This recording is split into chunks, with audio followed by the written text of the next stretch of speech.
Greetings, everybody. It is I, the Nomad, coming to you live from the wastelands of the internet.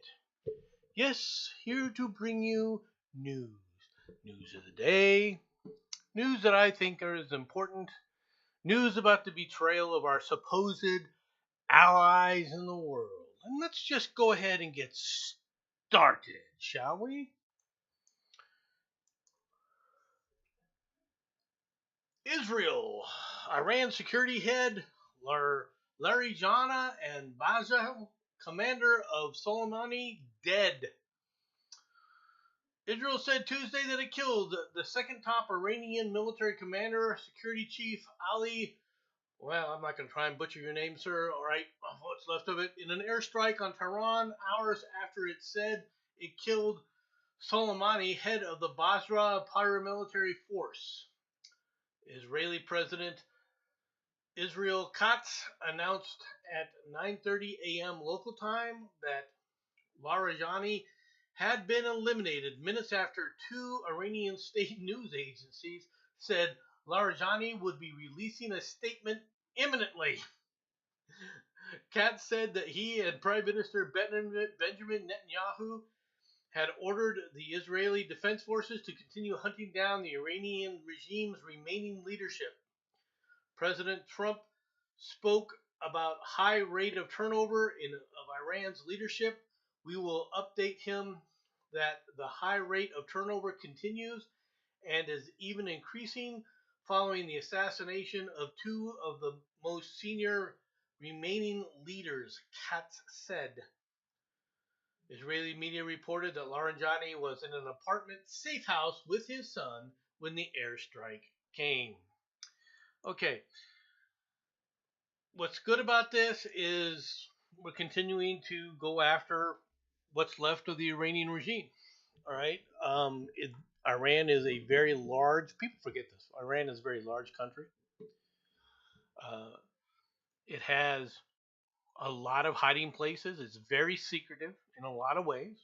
They've been trying to hide assets around forever and a day. And now another one's gone. And they're going to have to keep doing this. They're going to have to keep pounding the IRGC, right? And they're going to have to remove it completely, or almost completely, to the point where the people of Iran say enough's enough, right? Now, what's the next thing on the storyline? Trump insists the U.S. can break Iran's grip on the Strait of Hormuz without any allies, which is a good thing because we're going to have to now. President Donald Trump turned to a post Tuesday, "We do not need help of anyone to break Iran's grip on the Strait of Hormuz."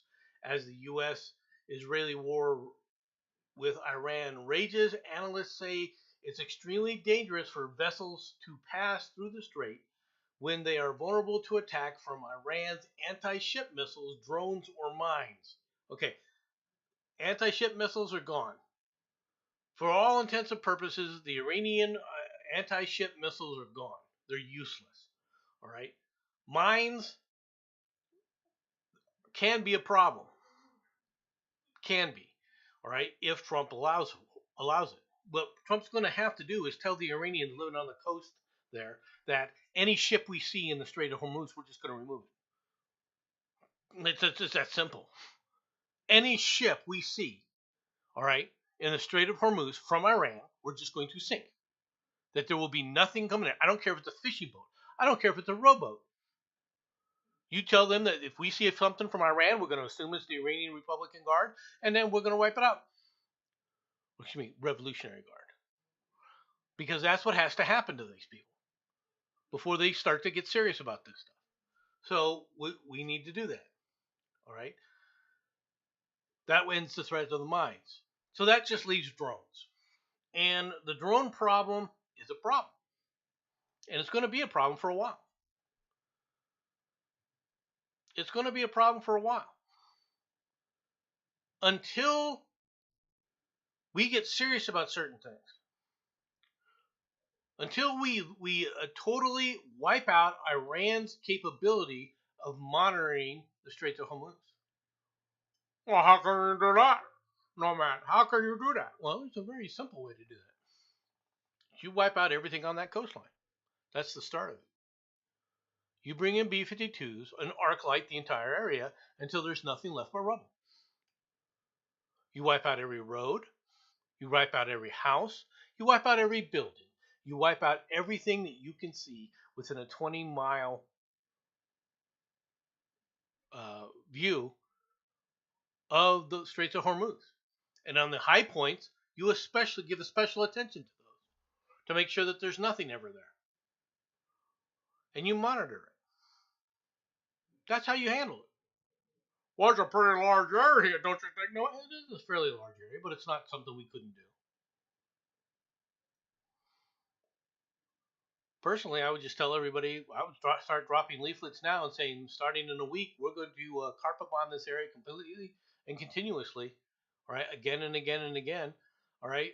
So I suggest you move and drop leaflets the next day with the countdown. And then I would bring in not 2 or 3 or a dozen B-52s, I'd bring in 100. And I would have them constantly bombing that area in an arc-like manner, all right, constantly, hour by hour, until they sit up there and get it through their heads that they're not going to fire anything through there. It's just that simple. It is just that simple. Is that a bloody thing to do? Yeah, it's a bloody thing to do, but it's something that will work. Now, our allies basically saying, well, we're not going to help, we're not going to help, we're not going to help. My question is why? Well, we think what you're doing is wrong. Oh, you think what we're going to do is wrong, so we don't need you as an ally anymore. Okay, thank you very much. And then you mark that down. And after we secure the Straits of Hormuz, you don't let any oil go out to any of these other European nations or to Japan or to China or anywhere else. You just seize the oil ships going in and out, saying, okay, they're going to come to the U.S. Here's a storage fee that we're going to have. All right, and if you want oil from this Gulf, you're going to sit up there and pay a storage fee. Well, she's doing the same thing that the Iranians are doing. Not exactly, but yeah, in a way. Because if you're not going to be an ally of the United States, if you're going to be an enemy of the United States, we're going to treat you as such. It's about time we started treating these people who treat us like enemies, all right, who claim that they're allies, but treat us like enemies at every stop, in every situation, and say enough's enough. It's about time we put an end to this nonsense.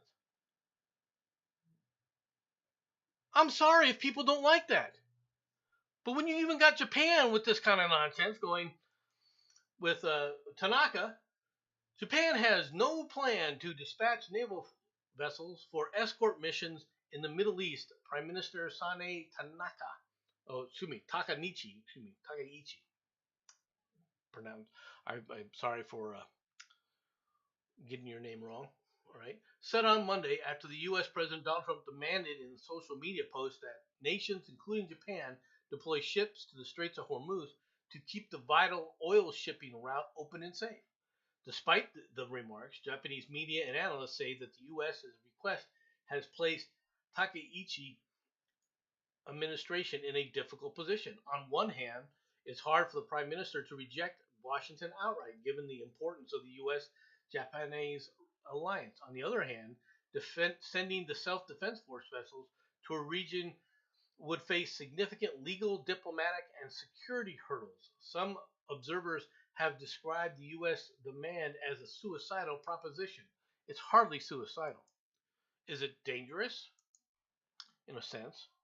All right. Overall, it's not though, because there's no real threat there. All right. That for military ships. Let's be perfectly frank. Right. These drones they are not as dangerous as people want to claim that they are. Can they do damage if they hit? Sure. But you put a few phalanxes on the side where those things are going to be coming from, right? On the sides of these ships, and it isn't an issue anymore. And everybody knows it. Does that mean that it's not a risk? No, it's a risk. Don't get me wrong. But people are acting like there's no way to stop these things and it's impossible and it's going to be devastating. It's not. We've had the technology to defeat these kinds of drones in this kind of environment for freaking decades. Can you overwhelm them? Sure. But if you throw a massive amount of drones in the area, But they can't do that anymore. What you're seeing now are strikes here and there in open areas of anything that's going on. Because they can't do anything else. It's not because they don't want to, it's because they can't.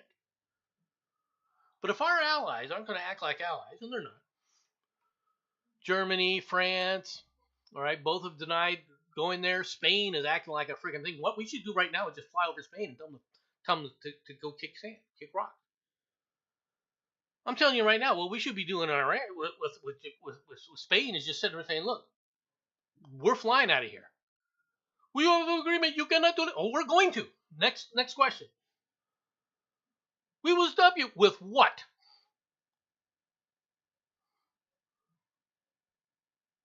With what? You're going to what? It's about time we started treating these people the way they treat us.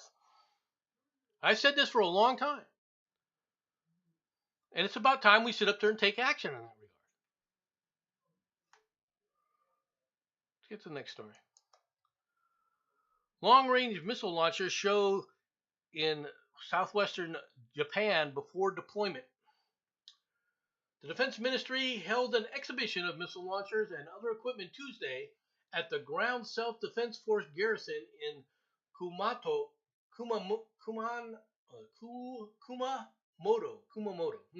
southwestern Japan, ahead of a long-range missile deployment scheduled on March 31st.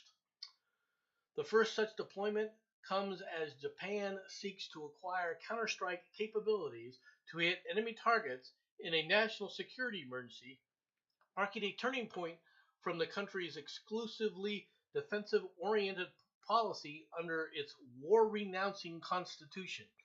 Okay, now this is an issue with Japan that's significantly different than our other supposed allies. Is Japan has to change its own legal structures to do some of the things that Trump wants them to do. For example, sending their self-defense forces to the Middle East at all is not something that they can do easily. Okay? Yes, do they have the ships to do it? The answer is yes. Do they have, as far as the warships go, do they have the logistics to support those warships? That's a different story. Okay? For Japan to send them to the Middle East, they got to go all the way around India, all right, and then up into the Gulf. Doable. Not going to deny that. Imminently doable. All right. It's not a huge issue per se. All right, from the standard of just looking at what's capable, what you're capable of doing. That all said, okay, it isn't, if you're going to do a deployment like that for a long term, you need to have the resources to be able to do that and the logistical resources to do it. Logistically, Japan has always done things with the idea of, okay, we're going to do things around Japan. Long distance logistics is an entire different ball of wax. So I'm willing to cut Japan a bit of slack. Not saying that we couldn't support them logistically, and we would. Okay. That's something that they would have to agree to, though, and that's basically placing their forces under U.S. command. Something that Japan would be loath, and I mean loath, to do. What's more is their ships are anti-submarine warfare ships for the most part. All right, a lot of mining ships, mine layers / mine sweepers, etc. So their ability to actually defend against these drones and everything, that's something that's coming. All right, they're not up to speed on that yet. And you could say that's true of the rest of the allies, but the rest of the allies haven't done shit at all. And as far as Spain goes, The United States seriously should start looking at saying, okay, we're going to remove our air bases from Spain.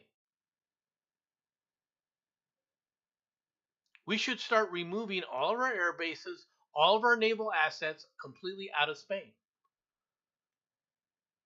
And tell the Spanish they're on their own. And we should start treating Spain like we do Cuba. Well, yeah, but the rest of the world won't do the same thing. Sure they will. Right? They're treating Cuba the same way they're treating Spain now. There's no difference. It's one of the problems that I have with our supposed allies. Cuba right now is struggling. Why? Because they can't get oil. Because we seized it finally. We said, you know what?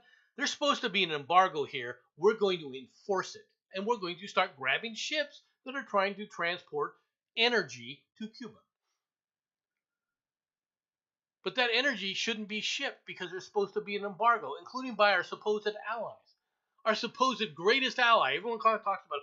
Well, we're treating our best ally like shit. Our best ally? Who's that? Oh, Canada. Canada's a piece of shit. Tell me. For all these people who talk about how great Canadian support is, why was it and why is it you can go over to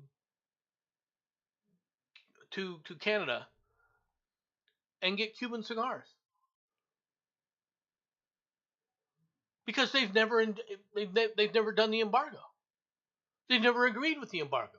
They've never supported us embargoing Cuba. They basically say, well, we can do whatever they want. That's an ally supporting you. Sure. This was a country that pointed nuclear missiles at the United States, and our supposed ally said, yeah, but that's okay. We don't need to embargo them. Oh, but they'll pitch a fit if we sit up there and say anything about Russia.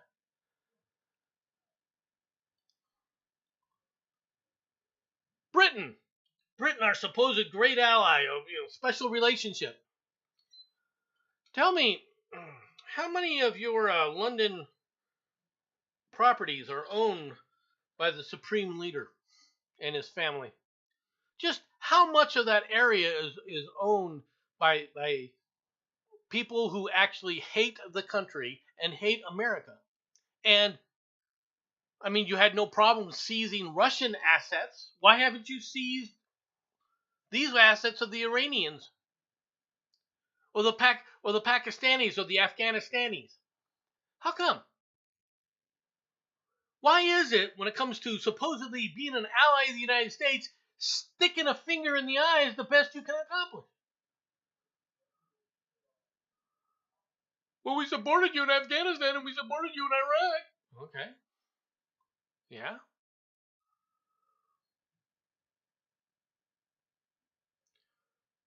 But when you call saying you supported us, you are a country of 60 million people. How many thousands of troops did you put in there? Or tens of thousands? Well, you put in a few thousand, and I'm grateful for the Britons that went over there and served with distinction, both in Afghanistan and Iraq. But the constant harping we get from the countries is something on another level. The constant carping about this and that and whatever. And we've done a lot of things wrong. Don't get me wrong. I'm not saying that the United States does everything right, because we certainly don't. I've said this for a long time. People act like asymmetric warfare, it's real hard to take care of. No, it's not. You just have to have the will to do it.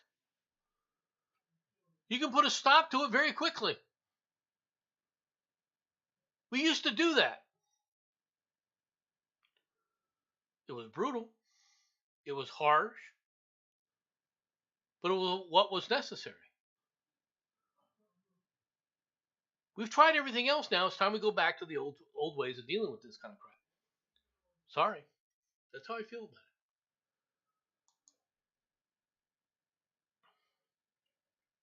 Let's get on to the next story, shall we?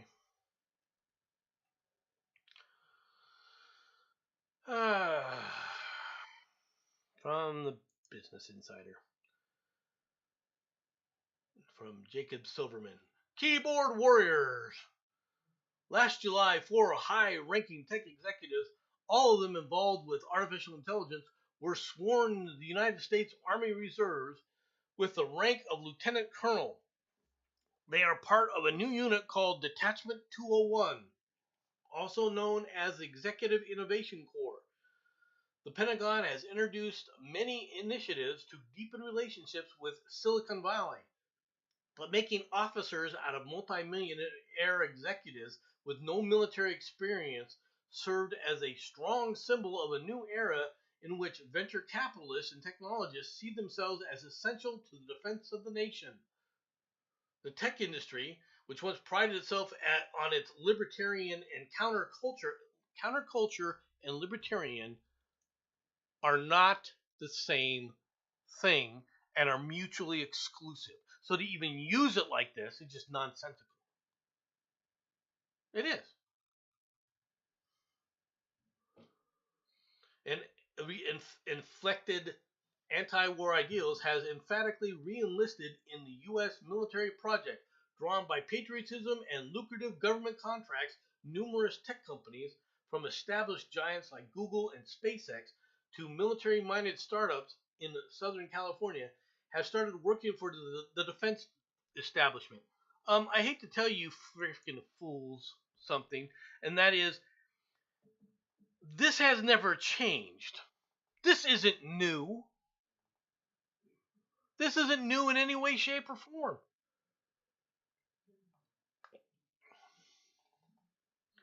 Microsoft, Silicon Valley, all this stuff. Well, they're in bed with the military. No, man, don't you understand? They're in bed with the military. This is how am I speaking to you? What is this going out over right now? It's going out over the internet, right? Am I missing something? Is this not going out over the internet? The internet was built on the DARPANET. It was built by the Defense Department. The backbone of the internet is defense computers, defense networks. Oh, this is all new. This is all new. It's not new. And they're not doing it for the defense of the country. These people don't even know what the defense of the country is. Some of them might, but the vast majority of them don't give a shit. Just like this jackass. Counterterrorism Director Joe Kent resigns over Iran war. I cannot in good conscience support the ongoing war in Iran, Kent posted on X. Iran posed no imminent threat to our nation. It is clear that we started this war due to pressure from Israel and its powerful American lobby. Kent, who has promoted far-right conspiracy theories, and the Senate narrowly confirmed his appointment in July. He previously worked as the Director of National Intelligence, Tulsi Gabbard's Chief of Staff. So in other words, he was a leftist. He was a commie leftist. He is a commie leftist. He sit up there and has a commie leftist view of things. He doesn't listen to when Iran says we can make 12 nuclear bombs today, all right, and thinks of that. Well, that's not a threat to us. He's a moron.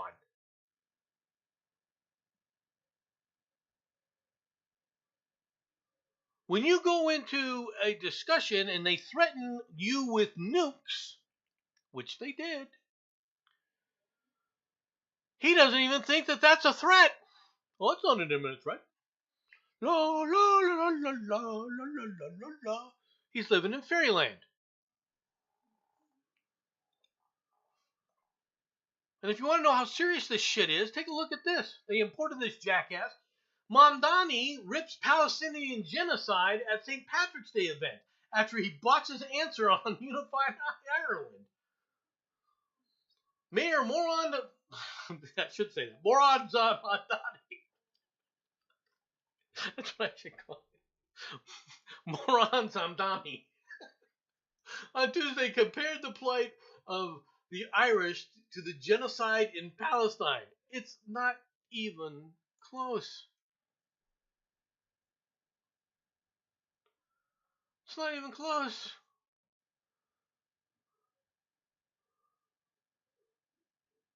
The British Crown literally starved the Irish population intentionally, drove them off the land. Do you see them driving the freaking Palestinians, the Israelis driving the Palestinians off the land? No. Oh, they just see their houses here and there. Yeah, after their terrorist little cells get destroyed, they take out the house. Yeah, yeah. I guess they shouldn't have supported the terrorists. That's a far cry from saying, you know what, we're just going to starve the entire island. It's not even close. And Moron continues with this statement. All right. We can better understand those who weep than those who have been made to weep for so long. Right? The story of the Irish, both in Ireland and in New York City, is a one time story of oppression, of subjugation, and of discrimination, Mondani said. He went to Laud Robinson, who was the first female president to lead Ireland in the 1990s, for her human rights record. What human rights record? Her support for frickin' terrorists on the British soil?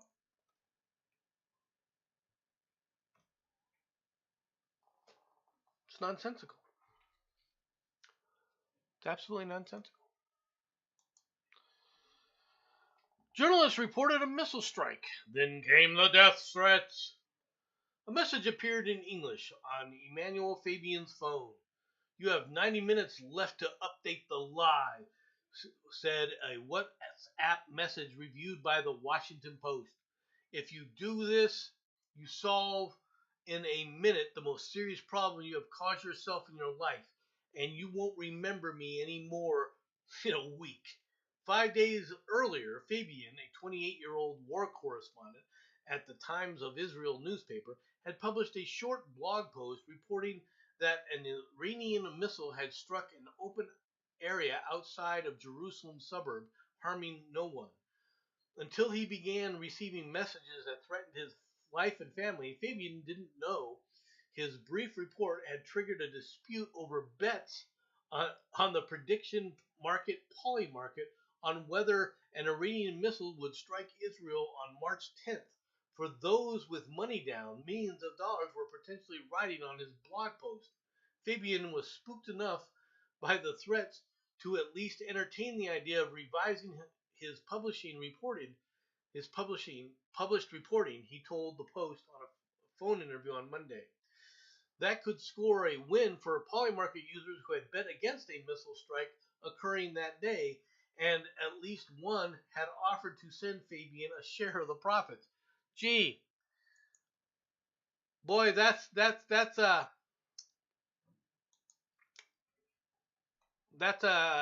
surprise. It's a surprise that certain elements within the world, especially criminal elements, that have been involved with gambling for I don't know ever, on how to do these kind of things would put this together.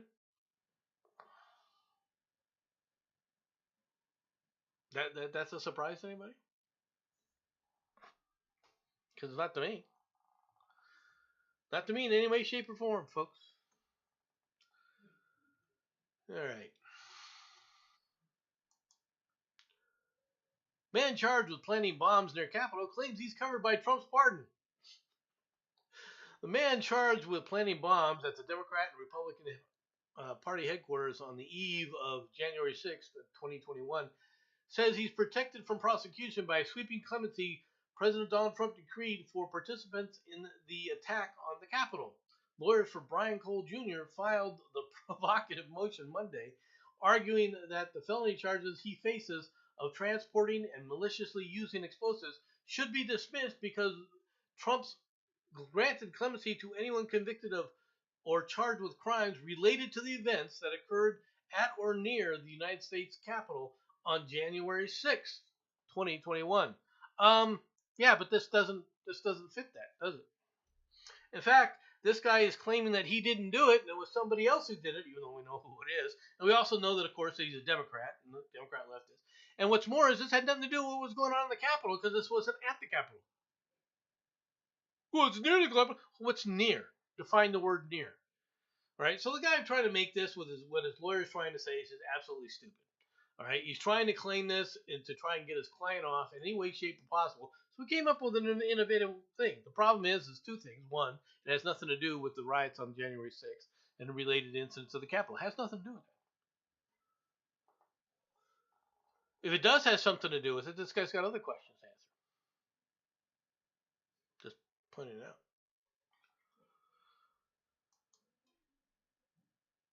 Syrup spill closes California highway for nearly 9 hours. The California Highway Patrol said a truck overturned Monday in the westbound lanes of 10 freeway in Fontana, causing hundreds of gallons of syrup to spill out onto the roadway.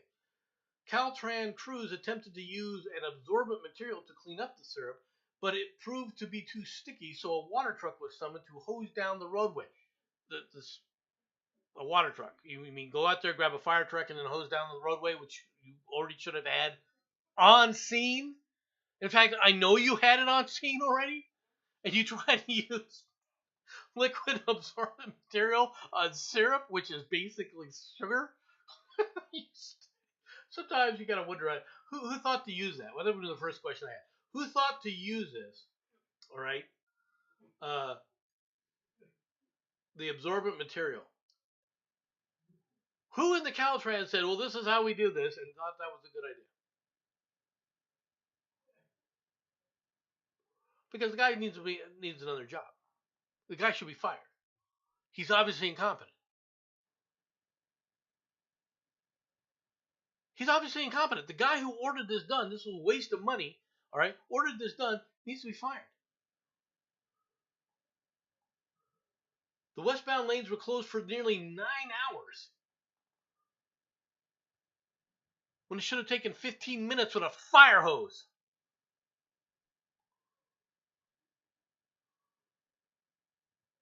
Granted, you had to pull the truck out and all the other stuff out of the way. I get that part. That may take an hour or two. But after that, it should have been 15 minutes. Hose it down.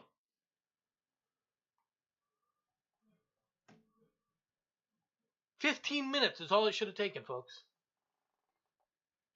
All because some dumbass is in an executive position which he shouldn't have.